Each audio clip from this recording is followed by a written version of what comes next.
Hello everyone. First of all time neutral greetings to all of you. हम लोग सबसे पहले रूटीन डिस्क्लेमर डिस्कस कर लेते हैं, इसके बाद फिर चैप्टर स्टार्ट करेंगे। Routine disclaimer specially for new viewers ज़रूरी है, थोड़ा हर वीडियो में मैं डिस्कस करता हूँ। आपको अगर पता है तो आप थोड़ा आगे 1-2 मिनट बढ़ा लीजिए। मैं ये बताना चाह रहा हूँ आपको कि अगर आप इस वीडियो को रैंडमली कहीं से सर्च करके देख रहे हैं, then it is good but it is not better. Better is what?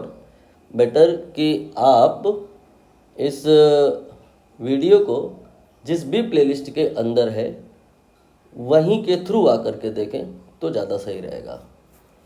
अगर आप नहीं समझे बात को तो ऐसे समझिए कि आई बटन में आपको इस प्लेलिस्ट का, किस प्लेलिस्ट का, जिसके अंदर ये वीडियो है, लिंक मिल गया होगा, दिख रहा होगा, उसको क्लिक करिए। वहाँ कंटेंट सीक्वेंस में है तो आपको सब कुछ आसानी से समझ में आएगा। आई होप ये मेरी बात आप समझ गए होंगे। मैं सिर्फ ये कहना चाह रहा हूँ कि आपको अनऑर्गेनाइज्ड वे में लर्निंग नहीं करनी है, ऑर्गेनाइज्ड वे में करनी है, क्योंकि कंसेप्ट इंटर रिलेटेड होते हैं। माइट भी आपको अभी समझ में आए, बट अगर आपने पुराने वीडियोस नहीं देखे हैं तो थोड़ी देर बाद ना समझ में आए तो फिर आप हमको गाली देंगे, जबकि ये प्रॉब्लम आपने क्रिएट की है कि आप आड़ा तिरछा देख रहे हैं, सीक्वेंस में नहीं देख रहे हैं।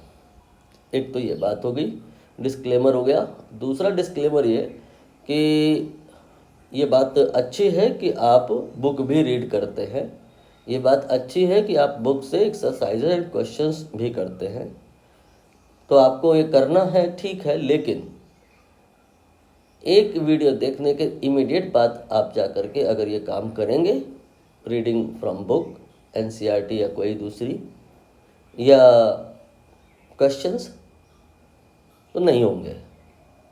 सफिशिएंट वीडियो 2-4 एटलीस्ट आप देख लीजिए, या फिल्टर विल भी कि चैप्टर एंड हो जाने दीजिए, इसके बाद में कोई सी भी किताब, कोई सा भी क्वेश्चन, टोटली आप फ्री हैं, आप उसे कर सकते हैं, देख सकते हैं, रीड कर सकते हैं। इन बिटवीन अगर आप उठा पटक करेंगे, आपसे होगा नहीं। आप हमसे पूछेंगे, हम कहेंगे ये हम आपको आगे बताएंगे, आप हमसे कहेंगे आपको सर आता नहीं है, आप हर चीज़ आगे को टाल देते हो। तो ये आपका ऑनलाइन स्टडी प्लेटफॉर्म है, यहाँ पे सारा एविडेंस है, टीचर झूठ बोल नहीं सकता। तो मैं कहीं भाग के जाऊँगा नहीं कि अभी मैं बोल दूँ कि 3 दिन बाद बताऊँगा, 3 दिन बाद बोल दूँ कि मैं 3 दिन पहले बता दिया था। ये वाला कंसेप्ट को मैं बोल दूँ कि उस वाले चैप्टर में बताऊँगा, उस वाले चैप्टर में मैं बोल दूँ कि पिछले वाले चैप्टर में बता दिया था। तो टाल मटोली नहीं हो पाएगी, जैसे आपके स्कूल में यूजुअली हो जाता है। मैं ब्लेम नहीं कर रहा हूँ, लेकिन मोस्टली होता है तो मैं बोल रहा हूँ। बस आपको सिंपली मेरी गाइडलाइंस फॉलो करनी है, आपको चैप्टर एंड होने तक का वेट करना है। इसके बाद कोई सा भी क्वेश्चन, कोई सा भी थ्योरी, कोई सा भी बुक आप कर सकते हैं। एक और बात मोर ओवर कि आप अगर कोई भी बुक नहीं पढ़ेंगे, कोई भी एक्सरसाइज कहीं से कोई नहीं करेंगे, तो भी एवरीथिंग, सारा मटेरियल मैं ही आपको प्रोवाइड करूँगा, सफिशेंट होगा वो आप इनफैक्ट कह सकते हैं पहले करें, इसके बाद फिर कुछ और करें तो बेहतर होगा। अभी जो मैं ये पढ़ाने जा रहा हूँ, जैसा कि आपको पता ही होगा कि हमारी जो टीचिंग है वो 2 पार्ट में डिवाइडेड है, एक ओ लेवल, एक ए लेवल। ये ओ लेवल स्टडी हो रही है, बेसिक यू कैन से। बेसिक का मतलब होता है कि चाहे बोर्ड हो, चाहे कंपटीशन हो, चाहे जेई हो, चाहे नीट हो, सारे ही बच्चों को ये यहाँ पे कवर कर लिया जाएगा।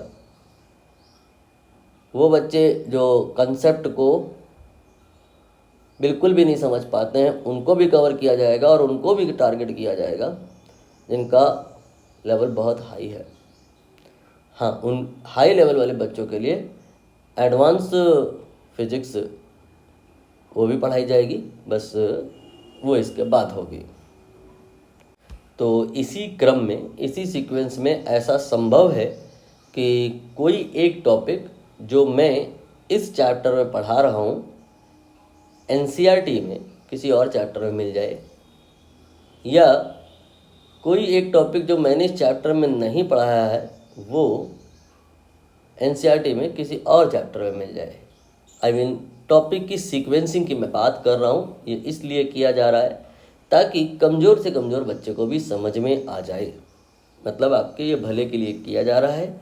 आप हमसे ये नहीं कहेंगे कि सर ये आपने नहीं आता है या आपने नहीं पढ़ाया है। थोड़ा पेशेंस रखेंगे, चीज़ों को ख़त्म होने देंगे, इसके बाद एविडेंस सारे आपके पास है, कोई भी चीज़ छूटेगी नहीं। एनसीईआरटी में जितना है वो सब कुछ होगा, इसके ऊपर जो है वो भी होगा, कुछ भी अनकवर नहीं होगा। बस सीक्वेंस थोड़ा लेफ़्ट राइट होगा, वो इसलिए कि वो यहाँ आपकी भलाई सोची जा रही है कि स्ट्रगलिंग स्टूडेंट्स इवन जो हैं उन्हें भी समझ में आए। इवन स्ट्रगलिंग नहीं भी हैं तो भी कंसेप्ट आपके दिमाग में नहीं सोल में चला जाए, इसके लिए ये एक्सपेरिमेंट किए जाते हैं। यही चीज़ें टीचर को टीचर बनाती हैं, वरना सारे टीचर मोस्टली इक्वली नॉलेजेबल हैं, फिर भी सारे टीचर का एक जैसा समझ में नहीं आता। ये सारा जो खेल होता है मोस्टली एग्जाम्पल्स एंड सीक्वेंसिंग का होता है। तो सीक्वेंसिंग बदली बदली सी मिलेंगे अगर, तो आपको पैनिक नहीं होना है। ये सारा रूटीन डिस्क्लेमर है। अब हम लोग स्टार्ट करते हैं चैप्टर का नाम आपने डाल लिया होगा, ये मोशन इन स्ट्रेट लाइन है। पुरानी वाली एनसीईआरटी के हिसाब से बात करें तो ये तीसरा चैप्टर बैठ जाएगा, और नई वाली एनसीईआरटी के हिसाब से बात करें तो ये दूसरा चैप्टर बैठ जाएगा। चैप्टर पे हमारा फोकस ही नहीं है, मैं आपको पहले ही बता चुका हूँ। फोकस हमारा होना चाहिए टॉपिक पे, ठीक है।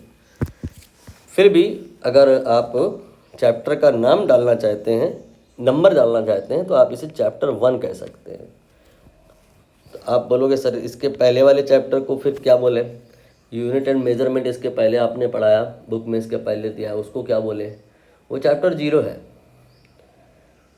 उस चैप्टर के बारे में हमने आपको उस चैप्टर में काफ़ी कुछ बताया, बहुत ज़्यादा बताया। हालांकि आपने हो सकता है पूरा उसको ना पढ़ा हो, क्योंकि मैंने ही कहा था कि वो चैप्टर का 2 पार्ट होता है, एक बल्कि 3 पार्ट होता है। एक जो उस चैप्टर में ही पढ़ना है, और एक जब पूरी फिजिक्स 12वीं क्लास के एंड में ख़त्म हो जाए उसके बाद पढ़ना है, और एक जो रनिंग रहेगा जितने भी चैप्टर है हर चैप्टर में यूनिट एंड मेजरमेंट के कंसेप्ट को यूज़ करते चलना है। तो वो एक ऐसा चैप्टर है जो कह सकते हैं कभी डेड एंड पे आता ही नहीं है। एवरी टाइम उसको आपको अप्लाई करते रहना है। तो वो चैप्टर 1 आप ना भी कहें तो चलेगा, ठीक है। चैप्टर 1 मेन यू कैन से फिजिक्स, कोर फिजिक्स यहीं से स्टार्ट हो रही है, that is motion in straight line. Mathematical tool नाम से भी एक चैप्टर कहीं कहीं पर पढ़ाया जाता है, मैं भी पहले पढ़ाया करता था। अब यहाँ पर इसमें परिवर्तन है, पिछले 3-4 सालों से मैंने चेंज कर रखा है। क्या चेंज है ये भी मैं आपको अपडेट कर दूँ। दरअसल पहले हम सब लोग जब कोटा में थे, तो ये काफ़ी पुरानी बात हो रही है, 5 साल के ऊपर की बात हो रही है, तो और बहुत पहले की बात अगर मान लो, वहीं से इस तरह की चीज़ें हो रही हैं। उस समय तो करिकुलम वगैरह बनाने का काम और हमसे जो सीनियर टीचर थे उनका था। क्या था कि रियलाइज़ किया गया सबसे पहले कि बच्चों को दिक्कत हो रही है motion in straight line, motion in plane जैसे चैप्टर्स को समझने में, मोरओवर पूरी मैकेनिक्स को समझने में। क्या दिक्कत हो रही है कि वो उसमें अच्छे लेवल की मैथमेटिक्स यूज़ हो जा रही है, और बच्चों को गणित उतनी अच्छे से आती नहीं है, मैथमेटिक्स आती नहीं है, इसलिए वो एट अ टाइम उस चैप्टर में अप्लाई नहीं कर पाते। ड्यू टू दैट उनकी जो मैकेनिक्स है, motion straight line, laws of motion, ये सारे चैप्टर, मोशन इन प्लेन समझ ही नहीं आते। समझ ही ना आने का कारण मैथमेटिकल टूल नाम का मैं समझ में ना आने के पीछे का रीज़न पुअर मैथमेटिक्स है। इसका सल्यूशन क्या निकाला गया कि पहले एक चैप्टर पढ़ाओ बच्चों को नाम रहेगा उसका मैथमेटिकल टूल। ये चैप्टर एनसीईआरटी में एग्जिस्ट नहीं करता है। हम सब लोगों ने ही कोटा में बैठ करके मान लो एक ऐसा करिकुलम सेट कर लिया कि मैथमेटिकल टूल पहले पढ़ाया जाएगा बच्चों की भलाई को ध्यान में रखते हुए, ताकि जो सब्सिक्वेंट चैप्टर है like motion in straight line and motion in plane and laws of motion, उसमें मैथमेटिकल टूल के कॉन्सेप्ट आप पहले से सीखे रहोगे तो अप्लाई कर सकोगे, तो ये आपको मैकेनिक्स अच्छी समझ में आएगी। तो बच्चों की भलाई को ध्यान में रखते हुए मैथमेटिकल टूल नाम का एक चैप्टर बनाया गया और उसे पढ़ाया जाने लगा। हो सकता है अगर आप इधर उधर और भी कहीं पढ़ते होंगे, कोई आपत्ति नहीं है, पढ़ सकते हैं, तो पढ़ा भी होगा आपने। But lastly from 5 years I have observe something new. ये शायद जेनेटिकल चेंज है, 3G 4G 5G बच्चे 6G पहुंच गए हैं, आलस बढ़ता जा रहा है, एक्सर्शन बच्चे कम करना चाहते हैं, एफर्ट कम डालना चाहते हैं, उन्हें बहुत ही ज़्यादा पका पकाया चाहिए होता है, वो कुछ खुद से नहीं करना चाहते हैं। तो ये जो पैटर्न था, मैथमेटिकल टूल पढ़ा दो पहले और फिर उसके बाद मैकेनिक्स पढ़ाओ, अब मैं देख रहा हूँ लास्ट 4-5 सालों से इफ़ेक्टिव नहीं रह गया है, क्योंकि बच्चा उतना एफर्ट डालता नहीं है। मैथमेटिकल टूल उसको धीरे धीरे पता चल ही जाता है, कोई चैप्टर तो है नहीं, यूज़ होता है बस दूसरे चैप्टर्स में, क्वेश्चन तो आते नहीं है, सीरियसली नहीं पढ़ता। उससे क्या होता है कि जब मैथमेटिकल टूल के टॉपिक या कंसेप्ट दूसरे चैप्टर में यूज़ करने की रिक्वायरमेंट होती है, तब तक वो भूल चुका होता है। तो टीचर को क्या करना पड़ता है, उसे रिकॉल कराना पड़ता है, दोबारा बताना पड़ता है। क्यों? क्योंकि बच्चे ने याद नहीं रखा है, ठीक से नहीं पढ़ा था, भूल गया था। ये तो सिलेबस का डबल नुकसान हो गया, एक बार पहले बताना पड़ा, एक बार अभी बताना पड़ा, तो पहले बताया ही क्यों था। प्रेजेंट में बच्चों के आलस को ध्यान में रखते हुए, स्टडी पैटर्न को ध्यान में रखते हुए मैंने 3-4 सालों से ये बदलाव कर रखा है और ये पूरी तरह से इफ़ेक्टिव है। क्या? मैथमेटिकल टूल का नाम का चैप्टर हटा दो। क्या कर दो फिर? मैथमेटिकल टूल के जो टॉपिक्स हैं, वो जो कंसेप्ट है, वो जिस चैप्टर में जहाँ रिक्वायरमेंट होगी इंस्टेंट बताओ और इंस्टेंट यूज़ करो, उससे रिकॉल कराने की नीड पड़ेगी ही नहीं, सिलेबस भी पीछे होगा नहीं। ये इफ़ेक्टिव है, ये ट्रिक काम कर गई है, यही मैं यहाँ पे फॉलो कर रहा हूँ। हाँ, इसमें जो बहुत ज़्यादा सीरियस बच्चे हैं, जेन्युइन बच्चे हैं, स्पेशली नीट वाले बच्चे हैं, उनको मेरा एक इंस्ट्रक्शन फॉलो ज़रूर कर लेना चाहिए। जेई वाले को भी कर लेना चाहिए, लेकिन वो नहीं करेंगे तो चल जाएगा, क्योंकि उनके लिए तो मैथमेटिक्स नाम का एक अलग से सब्जेक्ट है। नीट वाले बच्चों का फिजिक्स वीक होता है, उसका मेन कारण फिजिक्स नहीं है, मैकेनिक्स, और मैकेनिक्स में गणित, मैथमेटिक्स वीक होना, दिस इज मेन रीज़न। तो इसका सल्यूशन मैं बता रहा हूँ। आप 75 जगह से मैथमेटिकल टूल पढ़ रहे हो, इधर पढ़ रहे हो, उधर पढ़ रहे हो, लास्टली आप एट अ टाइम जब रिक्वायरमेंट पड़ रही है कंसेप्ट की सब्सिक्वेंट चैप्टर में अप्लाई करने की, तो कर ही नहीं पा रहे हो, तो टाइम किलिंग हो रही है, कर कुछ नहीं पा रहे हो। तो उसका जो बीच का रास्ता है, सल्यूशन, वो मैं आपको बता रहा हूँ। नीट वालों के लिए बेस्ट स्ट्रेटजी है, क्या है कि आप मैथमेटिकल टूल पढ़ो ही नहीं, लेकिन कॉपी मैथमेटिकल टूल की अलग से बना लो, पतली सी। वो क्यों?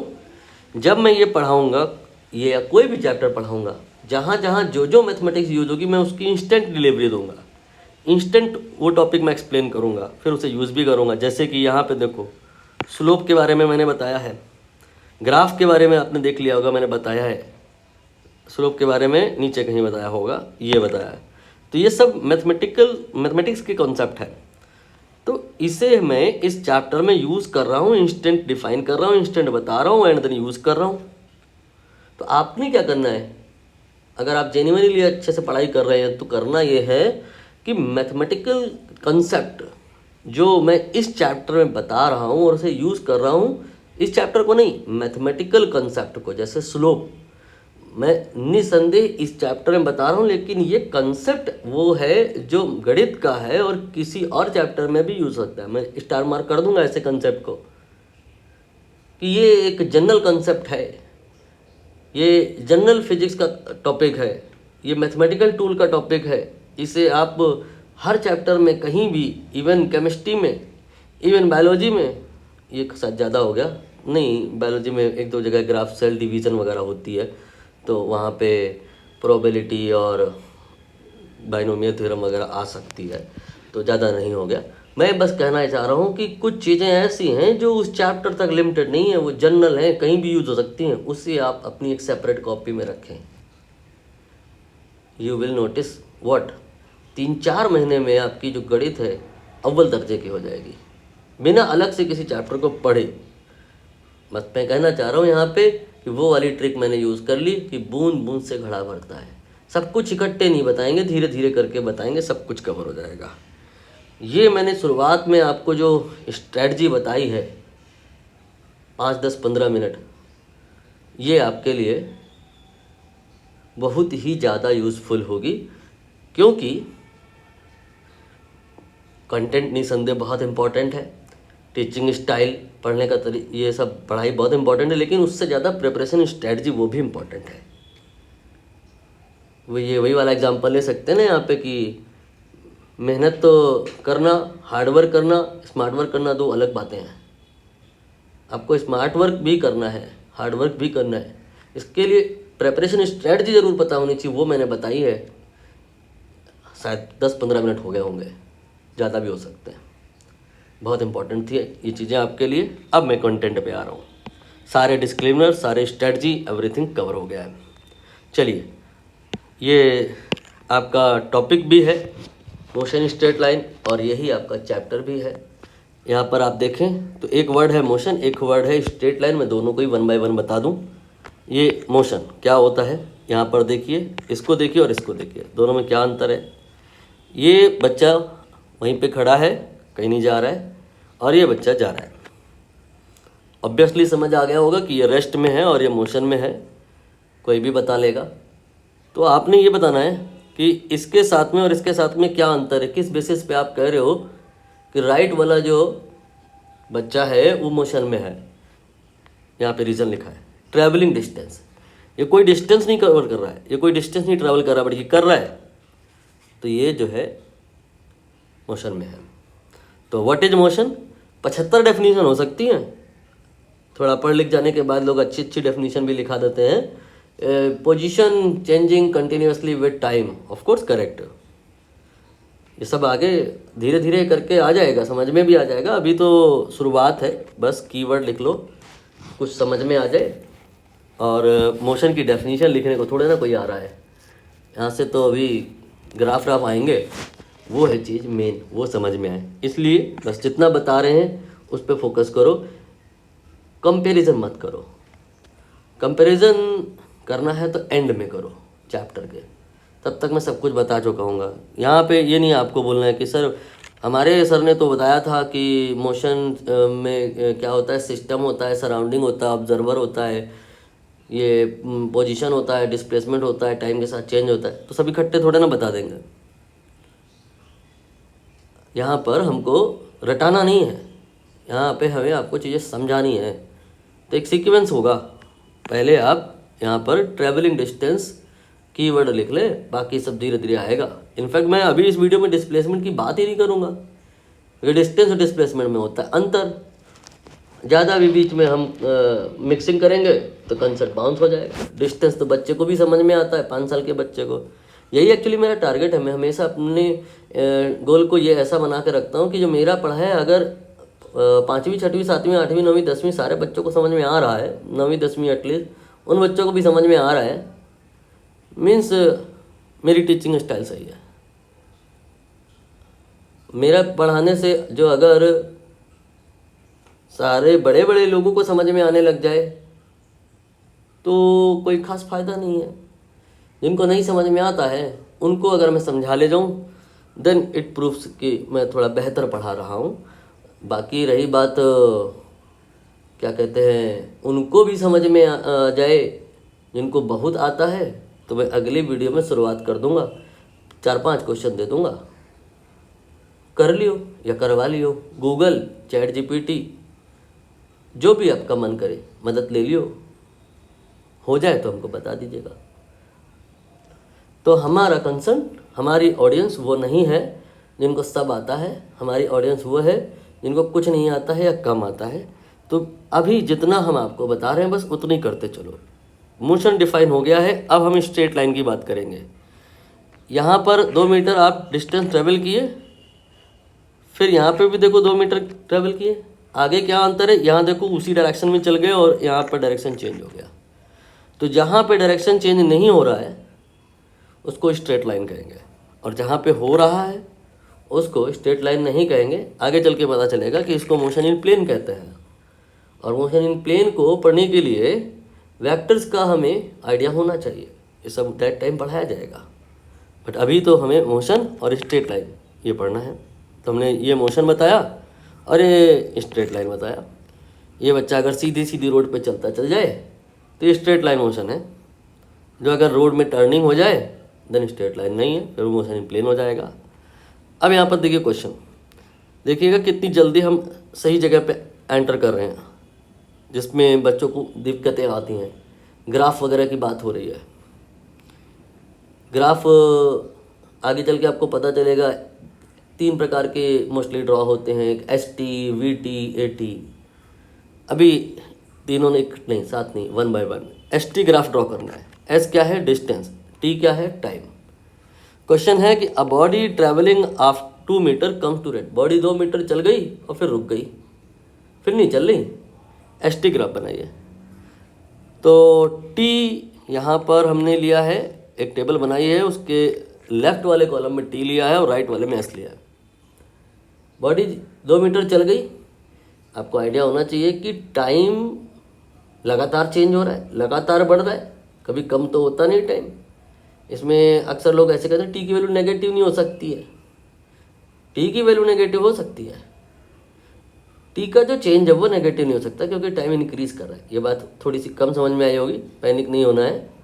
नोट करने का भी मतलब जितना यहाँ नोट है बस वो नोट करना ज़रूरी है। इसके अलावा बाकी चीज़ें जो मैं बोल रहा हूँ वो पर्सन टू पर्सन वैरी कर जाएंगी। इसीलिए नोट्स के लिए मैं फिर से बता दूँ, नोट्स भी आप लोग खूब ढूंढते रहते हैं चारों तरफ, बहुत गलत है, बहुत ज़्यादा यूज़फुल नहीं है।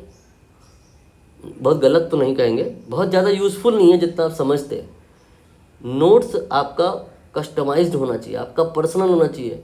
टीचर जो बता रहा है उसके रिटन वर्क के अलावा ऑडियो के थ्रू जो उसने एक्सप्लेन कर दिया है उसमें से कुछ बातें आपको नोट करनी होती हैं। वो कुछ बातें कुछ के लिए ज़्यादा होती हैं और कुछ के लिए कम होती हैं, वहीं से नोट्स में डिफरेंस आता है। इसलिए generalise notes not possible, better will be make your own notes and use that for revision purpose. Not that notes are required to revise जो आप नेट से डाउनलोड करते हैं। हाँ, तो मैं टाइम को लेकर ये बात कह रहा था कि टाइम कभी भी नेगेटिव नहीं हो सकता, ऐसा लोग कहते हैं, जो कि गलत है। टाइम नेगेटिव हो सकता है। टाइम का जो चेंज है, क्योंकि टाइम ऑलवेज बढ़ता है, तो वो कभी नेगेटिव नहीं हो सकता। क्योंकि चेंज कैसे निकालते हैं, फाइनल में इनिशियल घटाते हैं, फाइनल ज़्यादा होगा इनिशियल कम होगा, ये सब आगे बता देंगे। इस बात को अभी डिलीट करो, इसको मत नोट करो। तुम बस अब ये नोट करो कि t बराबर 0, ये हम एज पर आवर कन्वीनियंस कभी भी मान सकते हैं। यहाँ पर जब बॉडी 2 मीटर चल रही है तब भी तो टाइम चेंज हो रहा था। उस समय आपको घड़ी नहीं देखनी है, आपको अपनी वॉच, घड़ी, टाइमर स्टार्ट करना है तब जब बॉडी रेस्ट पे आ गई। रेस्ट पे आ गई, 2 मीटर चल गई, t बराबर 0, अब स्टार्ट होएगा। इसी को बोलते हैं सेट t बराबर 0। मतलब जब जागो तभी सवेरा। जब से आप पढ़ना शुरू करो, जैसे आप 12वीं क्लास में हो, 13वीं क्लास में हो, 13वीं हो गया, ये तो गलत बोल दिया, मतलब 12वीं में सिलेक्शन नहीं हुआ, इसी को बोलते हैं 13वीं हो गई। तो फिर आप वापस आकर के 11वीं देख रहे हो, कोई दिक्कत नहीं है, ज़्यादा रिग्रेट मत करो। टी बराबर 0 टाइमर सेट करो और अब से ही पढ़ाई स्टार्ट करो, मन लगा के अच्छे से स्ट्रैटेजी ज़रूर बनाओ। रिपीटर के लिए स्ट्रैटेजी क्या होती है ये भी हम किसी दिन आपको बताएंगे। यहाँ पे बहुत ज़्यादा मैं स्ट्रैटेजी एक ही वीडियो में बताया जा रहा हूँ, ये भी ठीक नहीं है। हालांकि ये मैं इसलिए कर रहा हूँ क्योंकि ये पहला वीडियो है, इसलिए मैं सारी स्ट्रैटेजीज यहीं पे रिवील कर रहा हूँ। तो टी बराबर 0 मैं बस ये कह रहा था कि अपनी सुविधा अनुसार कहीं पे भी आप सेट कर सकते हो। तो मैंने जब बॉडी 2 मीटर चल के रेस्ट में आ गई तो टी बराबर 0 सेट कर लिया, दैट टाइम S2 हो गया है और फिर बॉडी रेस्ट में है। मतलब टाइम तो बढ़ता रहेगा 0 1 2 3, लेकिन जो डिस्टेंस है वो नहीं बढ़ेगा। बॉडी रेस्ट में है, डिस्टेंस ट्रैवलिंग, यही तो लिखा है मैंने। ये अगर हो रहा है तो बॉडी मोशन में है, लेकिन ये नहीं हो रहा है तो डिस्टेंस जितनी चल गई है उतनी चल गई है, 2 थी 2 हो गई है। अब बात आएगी ग्राफ बनाने की। ग्राफ बना हुआ है लेकिन वहाँ पे डायरेक्ट मैंने बना दिया है। मैं एक्सप्लेन कर देता हूँ कैसे आया ये ग्राफ, कैसे बनता है। जिन दो लोग के बीच में ग्राफ बनना होता है पहले तो उनको देख लो। यहाँ टी है और एस है। टी को एक्स एक्सेस में रख लिया मैंने, ये एक्स एक्सेस है, और एस को वाई एक्सेस में रख लिया, ये वाई एक्सेस है। यूनिट भी लिख दो तो अच्छा रहेगा, टी के बाजू में सेकंड लिख दो, एस के बाजू में मीटर लिख दो। फिर यहाँ पे 0 0 होता है, सब जानते हैं, ठीक है। इसके बाद में अब यहाँ पर आप डिवीज़न बना लो। ग्राफ पेपर की रिक्वायरमेंट नहीं होती, वो तो बच्चों वाली बात है। थोड़ा टाइम टेकिंग भी है, बोरिंग भी है। बिना ग्राफ पेपर के आप ग्राफ बनाइए, वो भी अच्छा। कैसे? इसके लिए आप डिवीज़न बना लीजिए, 1 2 3 लगभग इक्वल होने चाहिए। ये कोई ज़रूरी नहीं है कि यहाँ के जो डिवीज़न है और जो वाई एक्सेस में डिवीज़न बने ये सेम साइज़ के हों, लेकिन किसी एक एक्सेस में जो डिवीज़न है वो सेम साइज़ के होने चाहिए। ये दोनों बराबर होने चाहिए। कोशिश करो एज मैक्सिमम एज पॉसिबल। अब यहाँ पर देखो, टी कह रहे हैं 0 है, S2 है, पॉइंट कहाँ होगा? थिंक। यहाँ तो टी 0 भी है और S 0 भी है, और कह रहे हैं टी 0 है तो S यहाँ पर इस पॉइंट पे टी 0 है तो S 0 है, टी 0 है तो S 0 है, लेकिन हमको चाहिए टी 0, दैट टाइम S 0 नहीं चाहिए, दैट टाइम S 2 चाहिए। तो S की वैल्यू ये 1 है, ये 2 है। तो यहाँ पर आपको पॉइंट मिलता है ये वाला, ठीक है। अब इसके बाद में दूसरा टी फिर 1 हो गया, टी बढ़ गया, ये देखिए 1 हो गया। तो S कितना है? उतना ही है, मतलब 1 2 उतनी ही हाइट पे, ना हाइट बढ़ेगी ना हाइट घटेगी। आगे देख लीजिए तीसरा पॉइंट, टी बढ़ता जाएगा, टी बढ़ता जाएगा, एस नहीं बढ़ेगा। ना ग्राफ ऐसे बनेगा ना ग्राफ ऐसे बनेगा। चीज़ें यहाँ पे एस ना इंक्रीजिंग है ना डिक्रीजिंग है, एस कांस्टेंट है। Point should be noted. S constant है तो रेस्ट की डेफिनेशन आप एक ऐसे भी बना सकते हो। मैंने कहा था ना बिगिनिंग में 100 डेफिनेशन आएंगी रेस्ट एंड मोशन की, 100 एक साथ नहीं लिखा सकते, समझाना है, रटाना नहीं है। दूसरी डेफिनेशन आ गई, if S is constant with respect to time. यहाँ पर ऐसे ग्राफ नहीं आया, ऐसे नहीं आया, ऐसा आया। बढ़ नहीं रहा है, घट नहीं रहा है, कांस्टेंट है। S is constant with respect to time, then body is said to be in rest.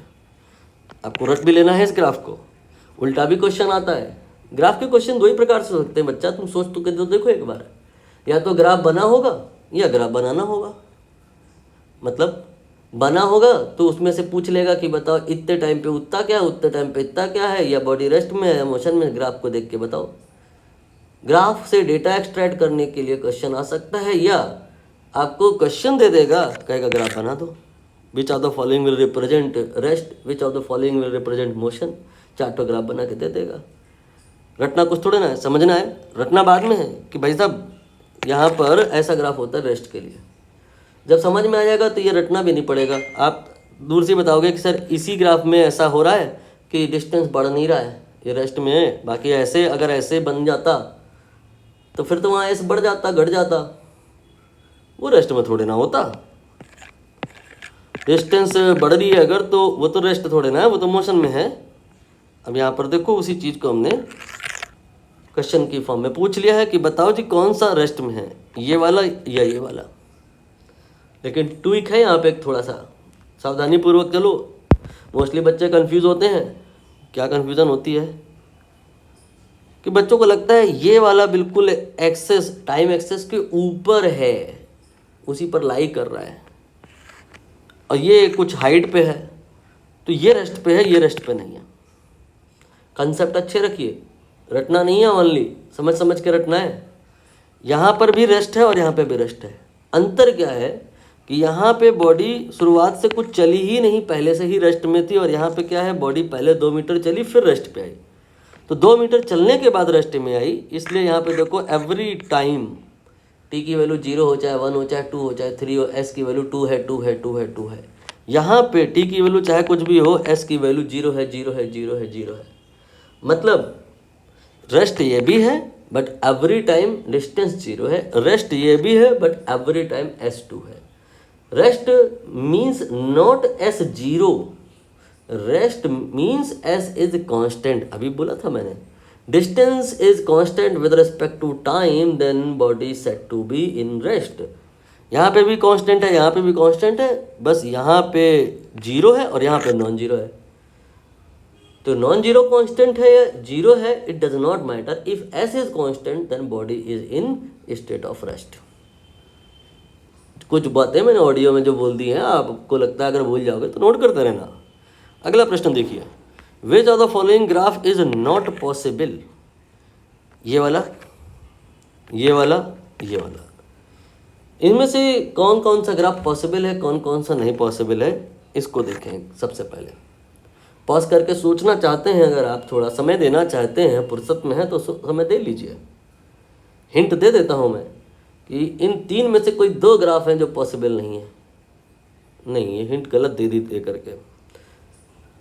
यहाँ पर ये वाले ग्राफ को देखिए ध्यान से। इसमें क्या है भाई कि ये पॉइंट, ये पॉइंट, ये पॉइंट, सारे पॉइंट को अगर देखो तो ऐसा है भाई कि टी बढ़ रहा है। जैसे इस पॉइंट को तुम लिए तो इसमें हॉरिजॉन्टल और वर्टिकल लाइन डालें, तो एब्सिसा एंड ऑर्डिनेट जानते ही होगे क्या होता है। पॉइंट से हॉरिजॉन्टल वर्टिकल लाइन बनाओ, एब्सिसा ऑर्डिनेट वगैरह समझ में आ जाएगा। तो यहाँ पर टी की वैल्यू रैंडम, मैंने कोई डेटा लिख रहा हूँ, 1 1 आ गई, चलो। फिर दूसरा पॉइंट लो, यहाँ पे 2 2 आ गई, चलो। तो नोटिस करो यहाँ पे टाइम तो चेंज हो रहा है लगातार, एस भी तो चेंज हो रहा है। क्या ऐसा हो सकता है कभी? बिल्कुल हो सकता है। जैसे ये ऊपर हमने आपको GIF दिखाई, इमेज दिखाई, इसमें देखो ये बच्चा जैसे चल रहा है उसमें तो यही होगा। टाइम के साथ लगातार टाइमर लगा के देख लो, डिस्टेंस उसका बदलता जा रहा है, इंक्रीज होता जा रहा है। 1 मीटर मान लो, 2 मीटर मान लो, हर 1 सेकंड में चलता जा रहा है। तो वैसा ही कुछ तो हो रहा है यहाँ पे। देख लो, टी बढ़ गया, 1 से 2 हो गया, डिस्टेंस देखो 1 से 2 हो गया। टी और बढ़ेगा, डिस्टेंस और बढ़ जाएगा। तो ये ग्राफ में तो कोई इशू नहीं है, ये तो पॉसिबल है। ये पॉसिबल नहीं है, ये पॉसिबल नहीं है ना, सोचो क्यों। यहाँ पर इसको सारे लोग आराम से सोच ले जाएंगे, ये वाला मुश्किल शायद पड़ जाएगा। देखो इसमें यहाँ पर तक कोई इशू नहीं है। ये इंक्रीजिंग सेगमेंट है, फंक्शन इंक्रीज कर रहा है, डिस्टेंस बढ़ रहा है। यहाँ पे टाइम के साथ डिस्टेंस बढ़ रहा है, ऐसा पॉसिबल है। During motion, during course of motion distance will increase with respect to time. But आगे का जो पार्ट है ये तो गड़बड़ है। आगे के पार्ट में तो डिस्टेंस तो बढ़ रहा है, ठीक बात है। जैसे अगर आपको मैं कहूँ एक पॉइंट यहाँ ले लो और एक पॉइंट यहाँ ले लो, ऐसे बहुत सारे पॉइंट ले लो, एक यहाँ ले लो, ऐसे। तो हर पॉइंट पे आप अगर नोटिस करो तो एस बढ़ता जा रहा है, लेकिन टी की वैल्यू कम होती जा रही है। मैंने अभी थोड़ी देर पहले कहा था कि टाइम नेगेटिव नहीं हो सकता कभी, ऐसा नहीं कहा था। टाइम नेगेटिव हो सकता है, टाइम डिक्रीज नहीं हो सकता, कम नहीं हो सकता। टाइम यहाँ पे कम ही तो हो रहा है, ये नहीं हो सकता, इसलिए ये गलत है। ठीक है, चलिए आगे बढ़ जाइए। इसमें देखते हैं क्या इशू है। ये डिलीटेड है, ये अगर आप पॉसिबल नहीं है, कोई बना के दे तो आप उस पर केस कर सकते हो, उसको जेल जानी पड़ जाएगी, पॉसिबल ही नहीं है। इसके बाद में इस वाले में क्या दिक्कत है? इसमें भी आप फर्स्ट हाफ नहीं सेकंड हाफ देखो।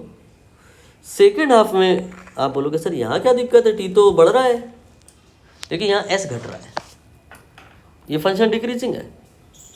यहाँ पर अगर आप चेक करो तो एस घट रहा है। डिस्टेंस घट सकता है क्या?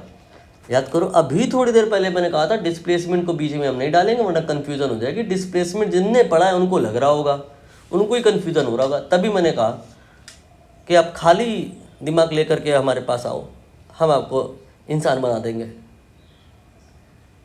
दिमाग में कचड़ा रहेगा तो कन्फ्यूज़न होगा। ये डिस्प्लेसमेंट नहीं है।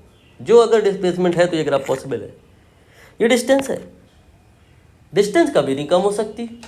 भैया तुम क्या कर सकते हो, चल रहे हो, डिस्टेंस बढ़ता जा रहा है, चलना बंद कर दोगे, डिस्टेंस कम थोड़े ना होने लग जाएगा, कांस्टेंट हो जाएगा। डिस्टेंस कभी कम नहीं हो सकता, ज़्यादा से ज़्यादा कांस्टेंट हो सकता है। तो ये वाला जो सेगमेंट है, ये चिल्ला चिल्ला के कह रहा है it is not possible. Displacement जिसने पहले से पढ़ रखा है उसको कन्फ्यूजन हो सकती है। यहाँ पे S does not mean displacement, it is distance. Distance time graph में अगर हम बात कर रहे हैं तो यहाँ पे जो 3 ग्राफ हैं उसमें से 2 ग्राफ पॉसिबल नहीं है।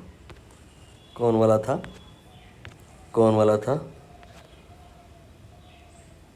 शायद यही रहा होगा। नहीं, ये वाला तो नहीं है। 1 सेकंड दीजिएगा आप हमको। चलो कोई बात नहीं, किसी पे भी एक्सप्लेन कर देते हैं। क्लियर हो गया? तो आपको मैंने ये बताया कि इसमें ये ग्राफ पॉसिबल है, ये नहीं है, ये नहीं है, रीज़न भी बता दिया। आगे बढ़ते हैं। Distance function very important. सीधा क्वेश्चन नहीं आएगा लेकिन इसके बिना ये चैप्टर हो भी नहीं पाएगा। जोर लगा करके इसको पढ़ लीजिए, आगे की कहानी बिल्कुल आसान हो जाएगी। जस्ट इसके बाद वाले वीडियो में मैं उस जगह एंट्री कर जाऊंगा जहाँ पे लोग एंट्री करते हैं 5-6 दिन बाद, 5-6-10 लेक्चर पढ़ाने के बाद, और सब कुछ आसान ही लगेगा, कुछ कठिन नहीं लगेगा। बस जितना कहें उतना आप फॉलो करते जाओ। हेडिंग है डिस्टेंस फंक्शन। यहाँ पर देखिए एक बॉडी है, वो चल रही है, हर बार वो 2 मीटर चल रही है, हर बार वो 2 मीटर चल रही है। टाइम हमने कहा कभी भी आप 0 ले सकते हो, तो पॉइंट ए पे 0 ले लिया, 1 सेकंड में 2 मीटर चल गई। 1 और सेकंड हुआ, मतलब टोटल टाइम 2 सेकंड हो गया, तो 2 सेकंड में 2 मीटर, ये 1 सेकंड से 2 सेकंड के बीच में 2 मीटर और चल गई। 1 और सेकंड हुआ तो 2 मीटर और चल गई। अब ठीक से समझना यहाँ से, यहाँ पे बताओ, इस जगह पे बताओ डिस्टेंस कितना है, कितना डिस्टेंस चला। सी पॉइंट पे बताओ डिस्टेंस कितना चला है। ये क्वेश्चन अगर आप ठीक से सुन रहे होंगे तो, दिमाग लगा रहे होंगे तो समझ रहे होंगे गलत है, अधूरा है। इस जगह पे कितना डिस्टेंस चला है सर, ये कैसी बात है, आप बताओ तो कहाँ से कहाँ तक। बी से सी तक 2 मीटर चला है, बिल्कुल सही बात है, लेकिन अगर ए से देखें तो 4 मीटर चला है। डी पॉइंट पर कितना डिस्टेंस चला है, ये फिर से इनकम्प्लीट क्वेश्चन। यहाँ से 2 मीटर चला है, बट यहाँ से 4 मीटर चला है, यहाँ से 6 मीटर चला है। डिस्टेंस फंक्शन बनाने के लिए करना क्या होगा, हमें एक कॉमन रेफरेंस लेना होगा, एक कॉमन पॉइंट लेना होगा, वहाँ पे एस और टी की वैल्यू को हमें फिक्स करना होगा, वहीं से सब कुछ मेज़र होगा। हमने ए पॉइंट पे टी और एस को फिक्स कर दिया। जनरली ये सब 0-0 सेट किया जाता है, बट नॉट नेसेसरी ऑलवेज। हमने कहा जनरली, तो टी और एस हमने दोनों ही यहाँ पे 0-0 ले लिए। अब सब कुछ अब हम यहीं से मेज़र करेंगे। तो यहाँ पे पहुँचे तो S2 हो गया, यहाँ पे पहुँचे तो ये पूरा बताओ 4 हो गया, यहाँ पे पूरा बताओ 6 हो गया। अब जब आप डिस्टेंस निकाल रहे हो तो जो डिस्टेंस बता रहे हो वो इंस्टेंटेनियस डिस्टेंस बोला जाएगा। क्या बोला जाएगा, रिपीट करें आप, इंस्टेंटेनियस डिस्टेंस, या इसे आप डिस्टेंस फंक्शन भी कह सकते हैं। ये हर बार जो आप चल रहे हो वो डिस्टेंस नहीं बता रहे हैं, एक कॉमन रेफरेंस से डिस्टेंस मेजर हो रही है एवरी टाइम। इस जगह पे डिस्टेंस आपने कहा 2, मतलब ये वाली वैल्यू 2। इस जगह पे डिस्टेंस आपने कहा 4, मतलब ये वाली डिस्टेंस कॉमन पॉइंट से ए से। बी पर, सी पर, डी पर, इन पॉइंट्स पर डिस्टेंसेस की वैल्यू क्या है? जिन्होंने अपने दिमाग में गंदगी भर रखी है, इधर उधर से कहीं से पढ़ रखा है, किताबें पढ़ रखी हैं, समझ में आता नहीं है, उनको समझ में आ रहा होगा कि मैं इनडायरेक्टली इंस्टेंटेनियस और एवरेज के कंसेप्ट को टारगेट कर रहा हूँ। धीरे धीरे आपकी सोल क्लियर हो रही है, आप समझ पाओगे कि इंस्टेंटेनियस और एवरेज में असल अंतर क्या है। यहाँ पर ऐसी कोई चीज़ जो किसी एक पॉइंट पर निकाली जाती है वो है इंस्टेंटेनियस। जैसे s इक्वल टू 2, ये पॉइंट B पर, पॉइंट C पर s equal to 4, point D पर s इक्वल टू 6। तो जहाँ पर हम जो डिस्टेंस फंक्शन निकाल रहे हैं, बना रहे हैं, ये इनडायरेक्टली हम डिस्टेंस की इंस्टेंटेनियस वैल्यू निकाल रहे हैं। इसको एक बार रीड करते हैं। Distance function is a ST relation in which instantaneous value of s can be calculated if instant of time is known। तात्पर्य क्या है, मीनिंग क्या है? ये एक ऐसा फंक्शन है, डिस्टेंस फंक्शन, ये एक ऐसा रिलेशन है s और t के बीच में, डिस्टेंस और टाइम के बीच में, जिसमें अगर कोई टाइम की, कोई इंस्टेंट की, t बराबर 0, t बराबर 1, 2, 3 कोई इंस्टेंट बता दे तो वहाँ पे दैट टाइम s कितना है वो निकल आएगा। फॉर एग्जाम्पल देखिए, s इक्वल टू 2t लिखा है कहीं, इसमें अगर तुम t की वैल्यू 3 रख दो तो यहाँ पे 2 इंटू 3 आ जाएगा, s इक्वल टू 6 आ जाएगा। और अगर यहाँ पे t इक्वल टू 4 रख दो तो s 8 आ जाएगा, t 5 रख दो s 10 आ जाएगा। ये क्या हो रहा है, आप every instant as per need 2, 3, 4 जो मन कर रखते जा रहे हो, s की वैल्यूज निकलती आ रही हैं। s यहाँ क्या है, इंस्टेंटेनियस वैल्यू ऑफ डिस्टेंस। जब आपने t की वैल्यू 3 रखा और s 6 आया, इसका मतलब पॉइंट d की बात हो गई।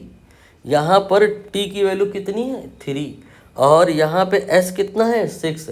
s 6 है का मतलब समझे, ये वाली डिस्टेंस 6 नहीं है, ओरिजिन से, कॉमन रेफरेंस से इस ST फंक्शन में या रिलेशन में, या फंक्शन रिलेशन तभी बनता है जब पहले कॉमन रेफरेंस सेट हो जाता है। तो उस कॉमन रेफरेंस के रिस्पेक्ट में अगर हम बात करें, जब t 1 है तो रख के देखो 2s की वैल्यू 2 आएगी। इस डायग्राम में भी देख सकते हैं, जब t की वैल्यू यहाँ पे 1 है, मतलब यहाँ से यहाँ तक का टाइम 1 है, तो s की वैल्यू 2 है। जब t की वैल्यू यहाँ पर मान लो अगर हम 3 रख दें, तो जब या जिस इंस्टेंट पे t3 है, यहाँ पे t3 है, ये वाला टाइम इंटरवल 3 है, दैट टाइम s की वैल्यू यहाँ से 6 आएगी। ये जगह पे s 6 है, मतलब ये वाली डिस्टेंस 6 है।